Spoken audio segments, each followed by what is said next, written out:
Hi friends, இது என்ன ரோஸ்ன்னு பார்க்குறீங்களா? எத்தாங்க பிளாக் டைகருங்க. எவ்வளோ வரி வரியாக இருக்குங்க பாருங்கள். இந்த டைகர் மேலே இந்த வரி வரியாக வருங்களா, அதே மாதிரி இந்த பிளாக் ரோஸ் மேலே எல்லோ கலர் கோடு வரி வரியாக வருங்க. ஸ்ட்ரைப்டு, பிளாக் ஸ்ட்ரைப்டுன்னு கூட சொல்லாங்க. பாருங்கள், பார்க்கவே எவ்வளோ அழகாக இருக்குன்ட்டு. இது பார்த்தீங்கன்னா நம்மக்கிட்ட 8 இன்ச் பாட்டில் இருக்குங்க. இந்த மாதிரி நல்லா பெரிய பிளான்ட்டாக இருக்குது. இதில் என்ன ஸ்பெஷல்னு பார்த்தீங்கன்னா பாருங்கள், இது பிளாக் டைகரா, இது பாருங்கள் பிளாக் ரோஸு. இதுலேயே பார்த்தீங்கன்னா 2 கலராகவும் பூக்கும், இந்த மாதிரி கலராகவும் பூக்கும், இந்த மாதிரி வரி வரியாகவும் பூக்கும், பிளாக்காகவும் பூக்கும். பாருங்கள் பூ பாருங்கள் எவ்வளோ அட்ராக்ஷனாக இருக்குது.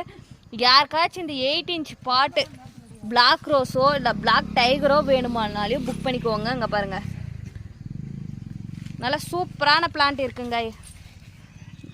இது பாருங்கள் பார்க்க எவ்வளோ அழகாக இருக்குன்ட்டு. நீங்கள் ரியலாக வாங்கி பார்க்கும்போது பூக்கும்போது பார்த்தீங்கன்னா அவ்வளோ அழகாக இருக்குங்க. இது வீடியோவில் பார்க்கும்போது கொஞ்சம் லைட்டு டல் கலராக தெரியுது, ஆனால் ரியலாக பார்க்கும்போது எங்களுக்கு பார்த்தீங்கன்னா அவ்வளோ ஒரு டிஃப்ரெண்ட்டான கலராக தெரியுதுங்க. இது பாருங்கள் பார்க்க எவ்வளோ அழகாக இருக்குன்ட்டு. யாருக்காச்சும் வேணால் வாட்ஸ்அப் மூலிமா ஆர்டர் பண்ணிக்கோங்க.